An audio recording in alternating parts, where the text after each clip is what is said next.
vai estar sendo responsável para ser usado por Deus, pelo Santo Espírito de Deus, para trazer a mensagem à igreja. No culto reformado, a pregação da palavra continua sendo a principal forma como Deus fala à sua igreja. Deus fala de várias formas, através das orações, dos cânticos, mas a palavra de Deus, ao ser lida, ao ser explicada, é a maneira que Deus usa, nós cremos assim, para falar aos nossos corações. Vou orar com o André, que ele possa ser usado. Deus, muito obrigado.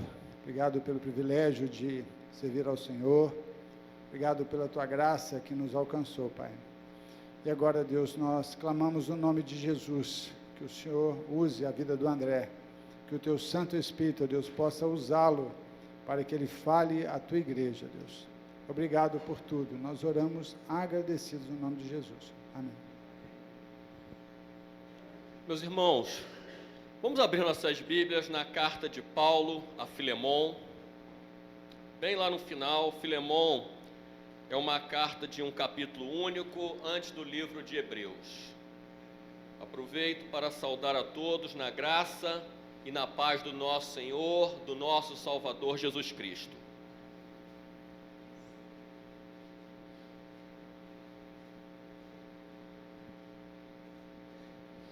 Vamos fazer uma leitura alternada de todo o capítulo, mas eu vou desafiar para nós fazermos algo diferente. As irmãs lerão os versículos ímpares. Vamos ficar de pé? Só para ficar mais fácil de ler. Nós já vamos sentar rapidamente. As irmãs lerão os versículos ímpares. Os irmãos lerão os versículos pares até o final.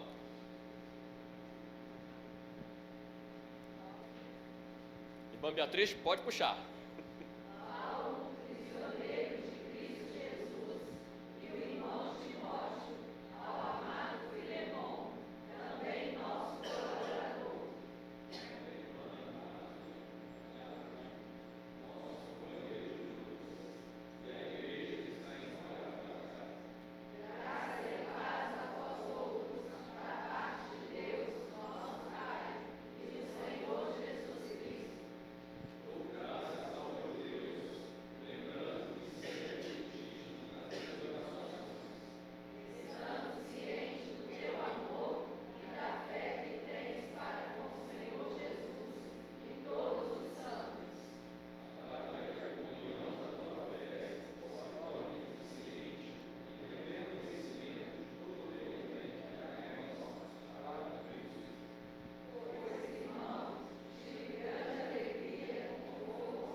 Os irmãos podem se assentar. A graça do Senhor Jesus Cristo seja com o vosso espírito. Irmãos, essa carta foi escrita pelo apóstolo Paulo ao irmão Filemon da igreja de Colossos. Inclusive, essa carta, ela está relacionada à carta aos Colossenses. Pois bem, o tema dessa noite é muito semelhante ao que está acontecendo aqui. Há um tempo atrás havia um ditado, há muitos jovens no nosso meio, mas nós somos mais velhos, já escutamos um ditado que é mais fácil lidar com boi, né? Se nós pudéssemos escolher. Lembra disso, Edmilton? A gente citava muito isso na igreja no passado, porque lidar com pessoas muitas vezes é difícil. Lidar com pessoas da família, pai ter que lidar com filhos, filhos com os pais, marido com a esposa, esposa com o marido, até os namorados que estão apaixonados brigam, muitas vezes não se entende. É difícil se relacionar muitas vezes com o patrão, é difícil se relacionar na igreja. Eu vou na igreja, mas aquele presbítero não me desce. Presbítero careca? Ainda bem que tem mais de um, né? É difícil, irmãos, o nosso dia a dia é lidar com pessoas. E ao lidar com pessoas, nós criamos expectativas. Talvez nós descarregamos expectativas. E muitas vezes essas expectativas são frustradas. Dentro de casa, na igreja, no trabalho. O que está acontecendo aqui é o apóstolo Paulo servindo de mediador entre agora dois irmãos, Filemon e Onésimo. Filemon possivelmente era um dos líderes da igreja de Colossos, talvez um dos pastores, talvez um dos presbíteros. A igreja funcionava na casa dele, o que nos leva a concluir com o restante do texto, que Filemon era um homem de posses. Esse irmão, ele gozava do bom testemunho da igreja, não apenas da igreja de Colossos. Vejam que esse irmão, ele tem uma fé em Jesus Cristo, e essa fé em Jesus Cristo, esse amor que ele tem por Jesus Cristo, ele se transforma em algo prático na vida dos irmãos da igreja. Vejam que Filemon, ele é zeloso para com a necessidade dos irmãos, ao ponto que o apóstolo afirma que muitos foram reanimados por intermédio de Filemon. Pois bem, Filemon tinha escravos, e isso vai ser um tema talvez para uma outra noite, mas a escravidão naquele momento, ela não pode ser enxergada como a escravidão que nós tivemos no nosso país há alguns anos atrás. Não era uma escravidão por questão de raça, ela era muito ligada à questão da dívida ou à questão da conquista, de um povo conquistar o outro, mas especialmente pela questão da dívida. Você tinha uma dívida, você não podia pagar essa dívida, se enrolava, então você servia como escravo até a dívida ser paga. Enfim, Onésimo, ele era escravo de Filemon, e possivelmente Onésimo rouba Filemon. Ele pega, ele rouba dinheiro, ele foge. Ele está lá em Colossos, e Onésimo vai parar em Roma. E lá em Roma, Onésimo é preso. E Onésimo então vai à prisão, e na prisão ele se depara com o apóstolo Paulo. Aí nós já imaginamos, o apóstolo Paulo não perde tempo, prega para Onésimo, Onésimo se converte. E como novo homem, é hora de Onésimo acertar as contas. E aí ele vai voltar a Filemon. E aí Paulo faz a carta. Nós vamos meditar nos versículos 8 a 20, mostrando como a graça de Deus, ela entra na vida de Onésimo e muda a vida de Onésimo. Como a graça de Deus vai agir na vida de Filemon. Como a graça de Deus, ela precisa ser o guia nas nossas relações. Dentro de casa. Se a graça de Deus nos conduzir, lembrando que a graça é o favor imerecido. A graça é aquilo que nós não merecemos. Todos se extraviaram, e a uma se tornaram inúteis espiritualmente. Mas Deus, no seu grande amor, Ele estende a mão, Ele estende o seu favor a pessoas como eu, como vocês, que não merecíamos a salvação em Jesus Cristo. E uma vez que a nossa mente foi regenerada em Jesus Cristo, isso produz frutos na nossa vida. A nossa forma de viver um casamento, a nossa forma de viver a igreja, a nossa forma de viver o trabalho, ela tem que ser agora uma nova forma. Os frutos da graça. Nós nos relacionamos no casamento, na família, no trabalho, com base na graça do Senhor Jesus. Meus irmãos, os versículos 8 e 9 dizem: pois bem, ainda que eu sinta plena liberdade em Cristo para te ordenar o que convém, prefiro todavia solicitar em nome do amor, sendo o que sou, Paulo o velho, e agora até prisioneiro de Cristo Jesus. Paulo está consciente que ele é apóstolo, e como ele é apóstolo, ele tem uma autoridade, e nós não vamos citar muitos textos aqui, não vamos, porque ficaria muito longo, a gente se propõe a conversar em outro momento, mas biblicamente, Paulo como apóstolo, ele teria autoridade de governar a igreja em questões de fé e conduta. Paulo poderia muito bem ordenar a Filemon que perdoasse a Onésimo. Ele poderia, como apóstolo da igreja, como um dos principais líderes da igreja, ele tinha essa autoridade. E é interessante que isso nos lembra que a autoridade divina, a autoridade mediante a palavra de Deus, ela é maior do que qualquer autoridade humana. Filemon poderia levar Onésimo aos tribunais. Filemon poderia aplicar castigos a Onésimo. Só que aqui nós somos lembrados que, como povo eleito, como povo separado, a autoridade divina, ela supera em muito os conceitos de autoridade desse mundo. E eu sei que isso é difícil, porque nós nascemos e estamos numa sociedade onde cada um quer ser o dono do seu nariz. E aqui observem, 1 Coríntios 6:1, eu vou ler rapidamente. Aventura-se algum de vós, tendo questão contra outro, a submetê-lo a juízo perante os injustos e não perante os santos. Vocês lembram desse texto? Estava tendo briga na igreja de Corinto, e tinha irmão levando o outro na justiça comum de hoje. Era o que estava acontecendo lá na igreja de Corinto. E Paulo o que diz? Isso é uma vergonha, porque nós, como o povo de Deus, vamos julgar esse mundo.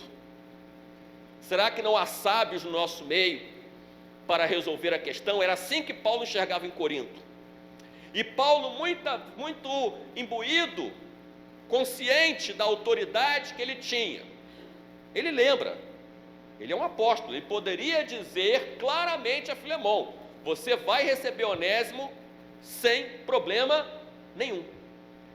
Mas vejam que até a autoridade, e eu quero aqui tratar a autoridade da palavra. Muitos de vocês, se não todos, quando fizeram profissão de fé, prometeram e reconheceram a Bíblia como única regra de fé e prática. Não é verdade? Mas vejam que Paulo, ele vai exercer a autoridade com humildade. Ele poderia muito bem ordenar, mas ele toma um caminho diferente. ele quer mais do que uma ordem cumprida, ele quer que Filemon entenda o que está acontecendo, ele quer que Onésimo entenda o que está acontecendo. E divinamente instruído, que a igreja tivesse esse exemplo, tivesse essa instrução. Mas é muito importante que nesta noite, para nós entendermos como a graça, ela pode moldar os nossos relacionamentos, saber que a autoridade máxima para o crente é a Bíblia. Se nós queremos resolver as contendas que existem em nossas famílias, que existem na igreja, nós temos que lembrar da autoridade da Bíblia. A Bíblia ensina pontos que, se aplicados, claramente nós vamos conseguir resultados. Claramente nós conseguiremos resultados. Nós aqui não estamos falando do seu direito, nós estamos falando de algo maior, muito maior. E aí fica a pergunta: até que ponto a igreja hoje, até que ponto ela seria capaz a se submeter à autoridade da própria igreja, das autoridades constituídas na igreja? Até que ponto? Eu, como presbítero, e o presbítero Jander sabe, muitas vezes nós enxergamos dificuldade em alguns lares. E como é difícil você conseguir entrar ali, naquele lar, para poder aconselhar, para instruir, para orar juntos. Muitas vezes as pessoas criam uma redoma, né? Olha, eu creio em Jesus, eu tenho fé em Jesus Cristo, mas na minha vida, a vida da família, deixa que eu resolvo. Muitas vezes os crentes se comportam dessa forma. Olha, vocês sabem, né? Eu dou dízimo, frequento a escola dominical, mas tratando da minha família, deixa que eu resolvo. Os presbíteros, os pastores, os oficiais da igreja, os irmãos mais experientes, nós não queremos nos meter na vida de ninguém. Nós queremos ajudar. Nós queremos, com base nas Escrituras, ajudar. Mostrar que a graça, ela é maior do que qualquer conceito humano para resolver as desavenças. Irmãos, os versículos 10 e 11 nos falam: sim, solicito em favor de meu filho Onésimo, que gerei entre algemas. Ele antes te foi inútil, atualmente, porém, é útil a ti e a mim. Paulo escreveu muito bem, né? E inspirado pelo Santo Espírito, a redação fica melhor ainda. Porque Paulo, primeiro ele fala, né? Mostra a autoridade, mas ele exerce a autoridade com amor, porque ele lembra a Filemon: nós estamos falando de algo maior, Filemon. Nós não estamos falando da lei romana. Nós não estamos falando da lei romana com relação a escravos. Nós estamos falando de algo muito maior, que é a graça do Senhor Jesus Cristo. Nós estamos falando entre irmãos. Eu sou o mesmo que escrevi a carta para a igreja. Vejam bem, depois de preparar um terreno, Paulo fala que ele tem um filho na fé. Ele não vai direto, né? Nessa rapidez nossa da sociedade moderna, a gente já falaria: Filemon, estou mandando Onésimo, ele na verdade fugiu, recebe aí, depois a gente conversa melhor, né? Talvez fosse assim, mas não, meu filho, porque se ele era filho espiritual de Paulo, o que ele era de Filemon? Um irmão. Paulo é muito sábio, e aí ele apresenta Onésimo. E aí ele fala: olha, gerei, quer dizer, ele fala: olha, Onésimo é novo homem. Onésimo não é mais aquele que fugiu daí, não é mais aquele que te roubou. Irmãos, Onésimo era um inútil, ele foi um inútil, inicialmente. Não vamos tentar, né, esconder, às vezes a gente faz isso, né? Agora é um irmão, claro, será tratado como irmão. Mas Onésimo foi um ladrão. Onésimo foi fugitivo. Onésimo conseguiu ir parar em Roma. De Colosso ele foi parar em Roma. Não é distância pouca para aquela época, não. Só que agora, Paulo fala que ele vai ser útil. E a graça do Senhor Jesus, a beleza desses 2 versículos, é mostrar que a graça do Senhor Jesus, ela é capaz de transformar um homem inútil em alguém útil. E Paulo não está falando só espiritualmente, não.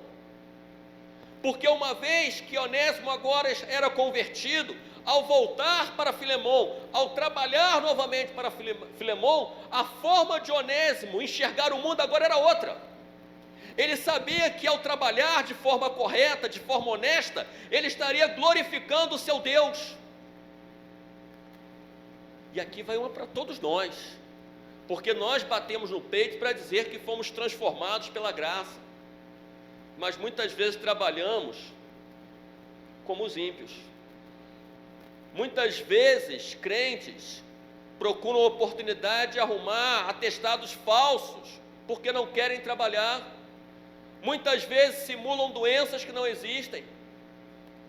Mas agora Onésimo seria útil na fé, porque já estava ajudando Paulo, e seria útil para Filemon, porque Filemon agora receberia um funcionário de primeira linha, alguém que teve a mente regenerada.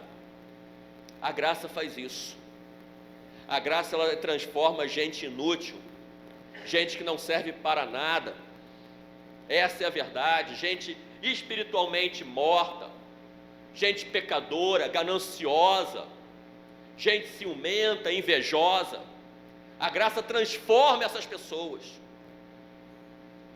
E quando nós vamos vivenciar os relacionamentos, você tem que olhar para aquela pessoa que está na sua frente como alguém que foi transformado pela graça. Certamente, aqui dentro nós temos muitos casais, nós temos muitas famílias aqui nesta noite. Se eu olhar para os meus filhos como adolescentes que foram alcançados pela graça, eu vou enxergar mais valor do que eu já daria. Se você assim olhar para a sua esposa, para o seu esposo, se você assim olhar para o pastor da igreja, se você assim olhar para os diáconos, para os presbíteros, para os professores de escola dominical, gente que a graça transformou, gente que enxerga o mundo de uma forma melhor, de uma forma correta, apesar das nossas limitações. Se nós queremos que os nossos relacionamentos sejam relacionamentos que glorifiquem a Deus, nós temos que fazer como Paulo está fazendo com Filemon. Ele está mostrando que Filemon é uma nova pessoa em Cristo Jesus. Meus irmãos, a graça, ela permite que relacionamentos destruídos, fragilizados, sejam restaurados. Se Filemon fosse olhar para Onésimo com os olhos humanos, ele ia matar Onésimo. Onésimo era um escravo que fugiu, um escravo que roubou e fugiu. A pena para Onésimo não era leve. A pena para Onésimo não era leve. Mas a relação, se existia alguma confiança de Filemon em Onésimo, isso tinha acabado. Isso tinha acabado. E a gente costuma, quando a gente tem alguma situação difícil, à medida que os dias vão passando, parece que a gente ficamos mais irados. Porque no primeiro momento é o prejuízo, né? Meu escravo me roubou, teve um prejuízo, fugiu. Mas aquele escravo tinha uma função lá. Ele tinha um trabalho a fazer, alguém teve que fazer o trabalho no lugar de Onésimo. Talvez Filemon teve que pagar outros empregados. E na hora, certamente, que ele, mesmo sendo um crente, tinha que tirar dinheiro para pagar novos empregados, ele lembrava que Onésimo tinha fugido, que Onésimo tinha roubado ele. A ira, certamente, muitas vezes, tomou o coração de Filemon. Como também Filemon devia ver, como Onésimo devia ver Filemon, né, como alguém que o oprimia. Se nós, muitas vezes, como funcionários, Em alguns momentos nós não nos sentimos bem com relação aos nossos patrões. Isso é normal das pessoas. Às vezes a gente somos corretos, às vezes não, a gente para e pensa, mas imagina uma situação de escravidão. Era um relacionamento agora que já não era muito legal no início, agora estava destruído. Só que a graça restaura qualquer relacionamento. É isso que a gente está aprendendo aqui essa noite. É isso que nós estamos sendo lembrados aqui esta noite. Eu quero dizer para você que, por pior que seja, talvez a relação que você imagina aí agora, no seu coração, só você e Deus, Deus pode restaurar, Deus pode fazer novo, porque nós estamos falando do nosso Deus, o único Deus, o Deus verdadeiro. Deus pode fazer novo. Os versículos de 12 a 14. Nada, porém, quis fazer sem o teu consentimento, para que a tua bondade não venha a ser como que por obrigação, mas de livre vontade. Pois acredito que ele veio a ser afastado de ti temporariamente, a fim de que o recebas para sempre, não como escravo, antes, muito acima de escravo, como irmão caríssimo, especialmente de mim e com maior razão de ti, quer na carne, quer no Senhor. Olha, Paulo fala para Filemão, Deus restaura, Deus mudou a vida de Onésimo. Deus restaura. Mas, às vezes a gente precisa ir um pouco além. Quais são os meios que Deus usa para restaurar? Paulo aqui, ele vem falando que Onésimo, primeiro, olha, não quero fazer seu consentimento. Paulo faz um aconselhamento, olha, ele veio afastar de ti, mas a mão de Deus é maior, Deus operou, recebe ele não como escravo, recebe ele como irmão. Isso aqui, se você olhar, isso é um verdadeiro aconselhamento. Analisa o texto, olha o que Paulo está argumentando. É como se você tivesse com dificuldade com alguém, marcasse um horário, e o pastor da igreja então está falando com você essas palavras. Ele está te mostrando algo que muitas vezes você não está vendo. A graça do Senhor Jesus, ou melhor, o Senhor Jesus, ele usa a igreja como instrumento da manifestação da sua graça. Como assim? Seria muito legal ficar no discurso, mas Paulo foi prático. Se nós pegarmos não apenas esse texto, nós vamos descobrir algumas coisas interessantes. Primeiro, Paulo manda Onésimo de volta. Só que manda Tíquico junto. Não vai sozinho. Já imaginando como estava o coração de Filemão, ele vai pegar Tíquico, está lá em Colossenses, e vai junto. Aí o que Paulo faz? Paulo pega e escreve uma carta à igreja de Colossos. E nessa carta ele ensina a igreja sobre amor, sobre perdão. Paulo escreve uma carta tratando do caso, que é essa que nós estamos lendo. Só que Paulo, no início da carta, não sei se vocês perceberam, ele vai saudar alguns irmãos. Ele manda uma carta para Filemão e sauda um monte de gente. Qual que teria que ser a ação de Filemão ao receber a carta? Ler junto com essas pessoas. Uma coisa é você tentar resolver um relacionamento estremecido sozinho. Outra coisa é você pedir ajuda à igreja. Outra coisa é você pedir a ajuda do pastor, de um presbítero, de um irmão experiente.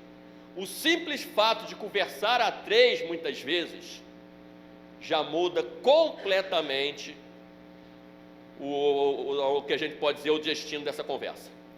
Já perceberam isso? Paulo sabia isso. Aí não é dia da igreja de hoje, não. Paulo fez isso. Paulo procurou envolver um terceiro irmão. Paulo procurou envolver a igreja. Por quê? De repente, Onésimo chega lá. Sempre vai ter aquele na igreja que quer chegar para o Filemão. Não perdoa, não. Não é assim que quando a gente ouve dentro da igreja? a gente falha, né, irmãos? Às vezes nós falhamos. Mas alguém ia chegar no ouvido de Filemão, não perdoa não. Ele precisa de uma boa lição. Põe para trabalhar dobrado. Isso não converteu nada. Não é assim que talvez alguns de nós falaríamos? Isso é história, não converteu nada, porque foi preso. Não tinha mais o que fazer, agora está falando que é crente. Irmãos, isso aqui é uma lição para a gente. Então o que Paulo faz? Ele manda uma terceira pessoa, ele prepara a igreja, porque a igreja poderia ajudar a melhorar a relação de Filemão com Onésimo. E ele escreve a carta a Filemão. Vocês precisam entender, a igreja precisa entender que Deus nos deu pessoas que não são simplesmente para enfeitar o púlpito da igreja. Que Deus chamou pessoas e tem conservado essas pessoas por ano nessa igreja aqui, pessoas que já são idosas, porque Deus tem um plano, Deus tem na verdade um papel para essas pessoas da igreja. Depois que a gente vai vivendo, quanto mais a gente vai vivendo, mais nós vamos descobrindo, né, Jander, que a gente briga por tanta bobagem. Não é verdade, irmã Beatriz? Quanto tempo a gente perde com bobagens? Quantas brigas nós arrumamos por nada? Por nada. Meus irmãos, as pessoas que aqui estão são instrumentos de Deus. Se você tem uma dificuldade, compartilhe a sua dificuldade. Algumas dificuldades nós entendemos que não dá para você chegar numa reunião de oração e levantar e contar para todo mundo, mas você pode buscar auxílio em alguma pessoa idônea, uma pessoa experiente. Às vezes não é o pastor da igreja, não vai ser o presbítero, mas existe no nosso meio quem pode te ajudar. Existe no nosso meio, isso eu te garanto. Existe no nosso meio pessoas que são instrumentos de Deus para ajudar a resolver os problemas de relacionamento que você tem enfrentado. A igreja é uma bênção. A igreja é instrumento de Deus.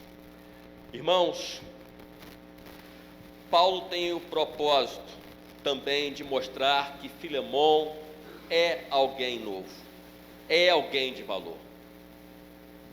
Às vezes, quando nós temos dificuldade de nos relacionarmos, a gente olha para a pessoa e não enxerga valor nenhum. Está errado. Quem é regenerado pela graça tem muito valor. Tem um valor extremamente precioso, ao ponto que a Bíblia fala de festa no céu no dia que essa mente é regenerada. Aqui eu reforço, é um conselho. Não lute com relacionamentos desgastados sozinho. A graça de Deus, a igreja como instrumento da graça de Deus para te ajudar. Não há relacionamento que não possa ser restaurado. Mas versículo 15 e 16, não, eu já passei no 15 e 16, não?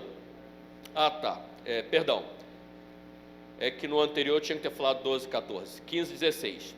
Pois acredito que ele veio a ser afastado de ti temporariamente, a fim de que o receba para sempre. Meus irmãos, é interessante que Paulo aqui, ele quer levar Onésimo a enxergar e reconhecer o que nós chamamos de providência divina. A gente faz muita escolha errada. Ao longo da vida nós fazemos muitas escolhas erradas. E hoje de manhã nós conversamos um pouco sobre isso. E como Deus, mesmo mediante uma escolha errada, Deus continua agindo na nossa vida e corrige a rota de novo. Onésimo fez uma escolha errada, muito errada. Ele escolheu roubar. Ele escolheu fugir. Paulo não está isentando Onésimo. Paulo não está dizendo que Onésimo é inocente. Nós temos aqui muitos advogados essa noite, né? E com certeza Paulo não está falando que Onésimo é inocente. Concordam comigo pelo texto? Não é isso que ele está argumentando. Onésimo não é inocente. Onésimo roubou, Onésimo fugiu. Porém, Paulo quer mostrar a Filemon que a providência de Deus atuou na situação. Que Onésimo foi preso, Onésimo foi parar junto a Paulo no cárcere, Onésimo ouviu o evangelho e Onésimo agora se converte e é uma nova pessoa de verdade. A mão de Deus usou o ato mau de Onésimo para produzir o bem. A mão de Deus, só Deus pode fazer isso. Se nós temos dificuldade de relação, de ver alguém como Filemon teria em relação a Onésimo, é porque essa pessoa, ou nós mesmos, estamos vendo de forma errada, escolhendo, tomamos decisões erradas, usamos palavras erradas, e às vezes nós sabemos que nós agimos errado, falamos às vezes de forma agressiva, mas o texto nos lembra que mesmo que você fez tudo isso, que hoje o relacionamento está desgastado, porque você também agiu errado, tem solução. A providência de Deus. A providência de Deus agindo na família. A providência de Deus agindo lá no local de trabalho. A providência de Deus agindo no casamento. A mão de Deus é maior do que o problema que existe de relacionamento. Deus é poderoso para agir. Não foi à toa que Onésimo foi preso. É curioso você pensar que ele foi para um lugar longe. Ele de repente já estaria se sentindo totalmente livre. Quem vai lembrar de um escravo lá de Colossos aqui em Roma? Ninguém vai lembrar. Com o dinheiro no bolso que ele roubou. Certamente, né? Ele deve ter comprado roupas. Algumas coisas ele deve ter tentado mascarar a situação. Ele já devia estar se sentindo livre, né? Talvez até de Roma pensando em ir para outro lugar. Olha, deu certo. Valeu a pena, né? Passei a perna, né? No meu patrão, no meu senhor, passei a perna. Olha que um ato mau, uma decisão ruim. Mas mesmo no meio da decisão ruim, a mão de Deus, ela se manifesta. Pela providência de Deus ele foi preso. Irmãos, eu vou repetir. Pela providência de Deus, pelo amor de Deus que Deus tinha por Onésimo, o amor para com Filemon, Deus permite que Onésimo seja preso, ele seja achado longe, porque aí ele ouve o evangelho. Olha, acredito que muitos de vocês têm a experiência de ter tomado uma decisão errada e ter percebido a intervenção de Deus. Quando a gente achava que não tinha mais jeito, Deus interviu. A graça do Senhor Jesus, quem é nova criatura, quem tem a mente de Cristo, sabe que Deus intervém. Sabe que nós servimos ao Deus da providência. Ao Deus da providência. 17 a 20, estamos caminhando para o final. Se, portanto, me consideras companheiro, recebe-o como se fosse a mim mesmo. E se algum dano te fez, ou se te deve alguma coisa, lança tudo em minha conta. Eu, Paulo, de próprio punho, o escrevo. Eu pagarei para não te alegar que também tu me deves a ti mesmo. Até a ti mesmo. Sim, irmão, que eu receba de ti no Senhor este benefício, reanime o coração em Cristo. Geralmente Paulo, ele ia falando e alguém escrevendo para ele, mas no final ele escreve, ele assina. Para que Onésimo entendesse até isso como hoje seria uma nota promissória. Olha, se tem alguma coisa aí para acertar, eu vou acertar. Mas vamos entender isso. A graça do Senhor, ela tem que produzir ações práticas. Senão a gente só fica falando da graça, falamos, cantamos, mas tem que produzir coisa prática. E a primeira coisa que depois de discorrer na carta, o que Paulo está querendo? Paulo está querendo que Filemon perdoe Onésimo. É isso que Paulo está falando, tá? Ainda que a vontade de Filemon não fosse perdoar, ainda que o desejo fosse de não perdoar, mas se você foi alcançado pela graça, você sabe que você também era um devedor, ou não? Você sabe que você era um devedor. e a sua dívida era alta, muito alta, impagável.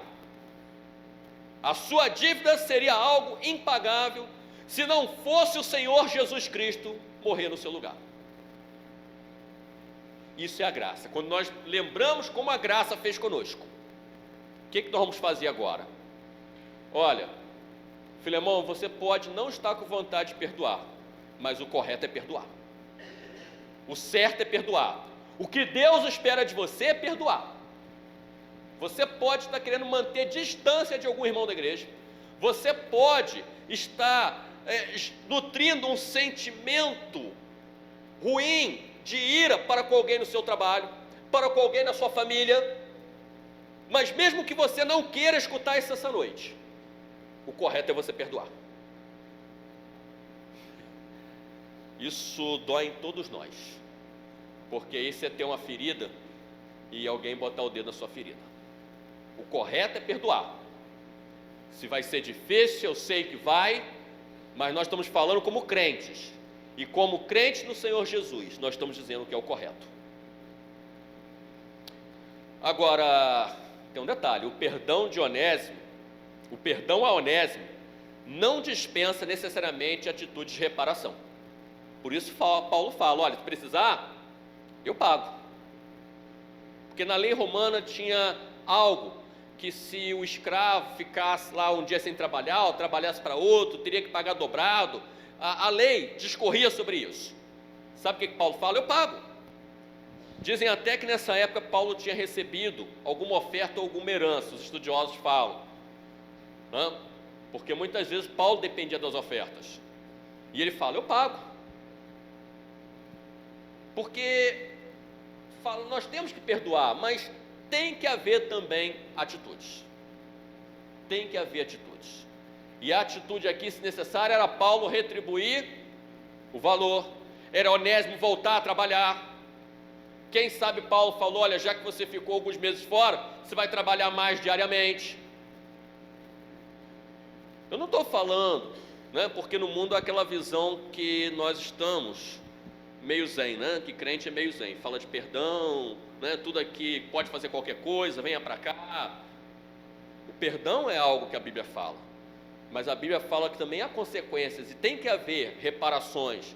Se você de repente está dentro de casa, há uma dificuldade de relacionamento, tem que haver atitudes práticas.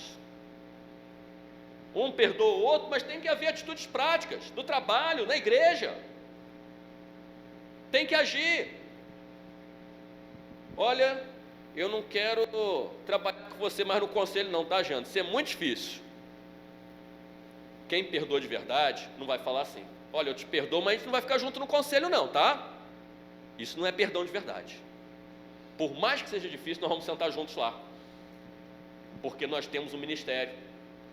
Olha, não quero mais tocar, né? Nós temos vários músicos aqui hoje. Não quero mais tocar. Eu perdoo vocês, mas eu não trabalho mais com música. Isso não é atitude prática. Isso é perdão da boca para fora. Porque quando a graça muda a nossa mente, olha, não é fácil lidar com aquele irmão, mas eu não faço com o irmão. Eu não faço nem para a igreja. Eu faço para o Senhor. Então eu vou voltar, vou tocar, vou cantar. Olha, eu não consigo trabalhar na escola dominical. Bem, eu acho que você não ensina para o conselho, né? Porque todo mundo é voluntário. Você de repente está magoado, perdoa, peça perdão, mas vem trabalhar na igreja. Eu estou dando exemplos da igreja que são mais fáceis, mas isso vai para dentro de casa também. Tem que ter atitude. Não é só na boca, não. Senão o perdão, ele está só na mente, que é um grande perigo da igreja moderna. Algumas verdades ficam na mente, mas não estão no coração. Meus irmãos, olha, quando você pensar em não perdoar alguém, em não corrigir um relacionamento que está fragilizado ou até destruído, lembra da sua relação com Jesus, tá? Isso eu tenho para falar para você essa noite.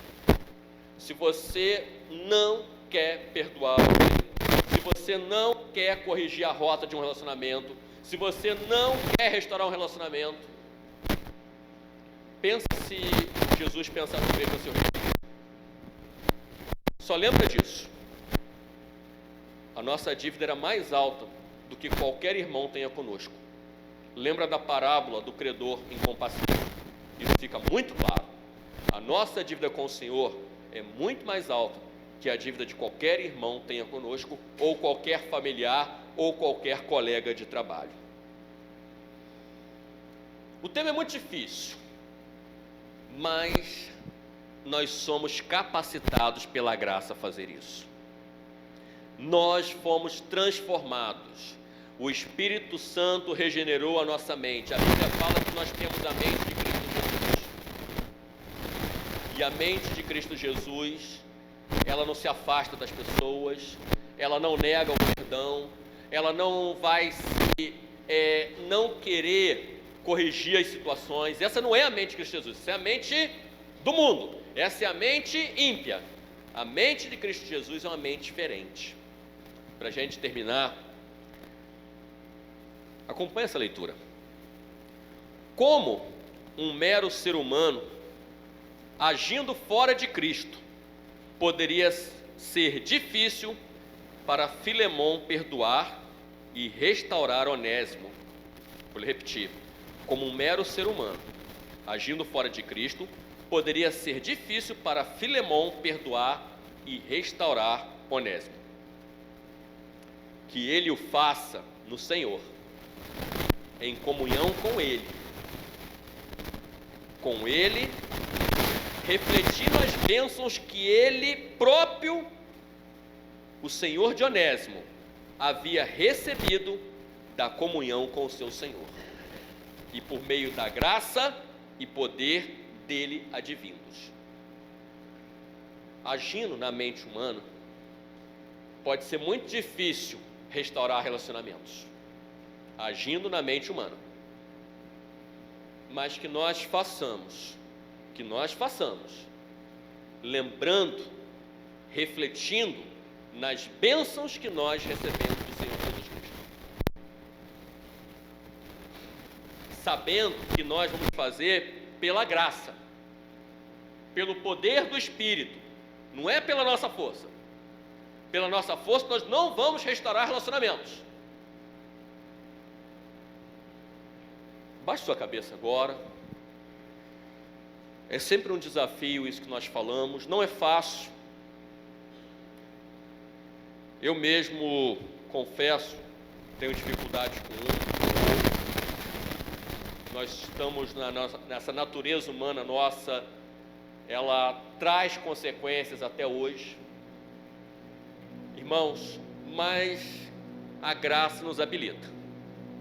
A graça nos habilita a sair daqui esta noite com um propósito diferente para aqueles relacionamentos que nós temos dificuldade.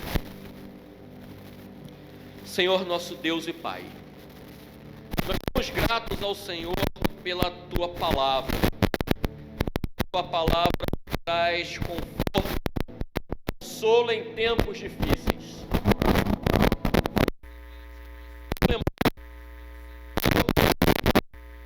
Às vezes nós temos dificuldade e